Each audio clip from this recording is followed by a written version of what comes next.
ঘাসের ভুঁড়ির ভিতরে বোম পাওয়া গেছে। দুইটা প্লাস্টিকের ব্যাগে বোম সাদৃশ্য কিছু রাখা হয়েছে। প্রতিপক্ষকে থ্রেট বোঝানোর জন্য এই কাজটা করছে। এখন পর্যন্ত আমরা আইডেন্টিফাই করেছি 9টা থেকে 10টার মতো ককটেল পাওয়া গিয়েছে।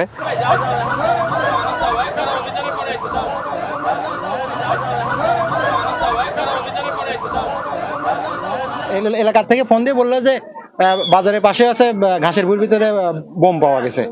এই পর্যন্ত শুনছি, আমি মাত্র বাজার থেকে আসলাম। আসলে ব্যাগের ভিতরে মনে করেন একটা ছেলে খোলেছে, টুকটুক করে খুলে একটা পলিথিন ছিল, পলিথিন টাইম দিয়ে বাইরে করে দেখে আছে 2-3টে বোম, তার নিচে কি আছে ওগুলো আর দেখে নাই। এই সারের দোকান ওইটা একটি সারের দোকানের উত্তর পাশে এবং পশ্চিম পাশে দুইটা প্লাস্টিকের ব্যাগে বোম সাদৃশ্য কিছু রাখা হয়েছে। একজন স্থানীয় লোক সকালবেলা পেশাব করতে যায়, সেটা দেখে স্থানীয়দের মধ্যে জানাজানি হলে এটা প্রশাসন দিয়ে দেয়। এই 3 গ্রামের সম্পূর্ণ মানুষই পড়ায় চলিয়া আছে, আর্মি আছে, পুলিশ আছে, মিডিয়ার লোক আছে। এই আপনারা দেখতে পাচ্ছেন যে বালিয়াকান্দির যে সরকারি প্রাথমিক বিদ্যালয় আছে, সেটি আমাদের একটি পোলিং সেন্টার। তার ঠিক অপোজিটেই, রাস্তার অপোজিটে টোটাল এখন পর্যন্ত আমরা আইডেন্টিফাই করেছি 9টা থেকে 10টার মতো ককটেল পাওয়া গিয়েছে।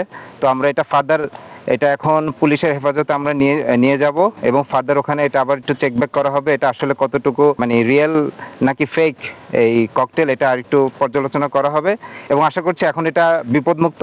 তো এসে যেটা দেখলাম মনে হলো যে ককটেল সাদৃশ্য বস্তু, মানুষকে মানে নির্বিঘ্নে আপনার তাদেরকে নিরাপদ রাখার উদ্দেশ্যেই আমাদের তাৎক্ষণিকভাবে এটাকে আমাদের রিকভারি করি।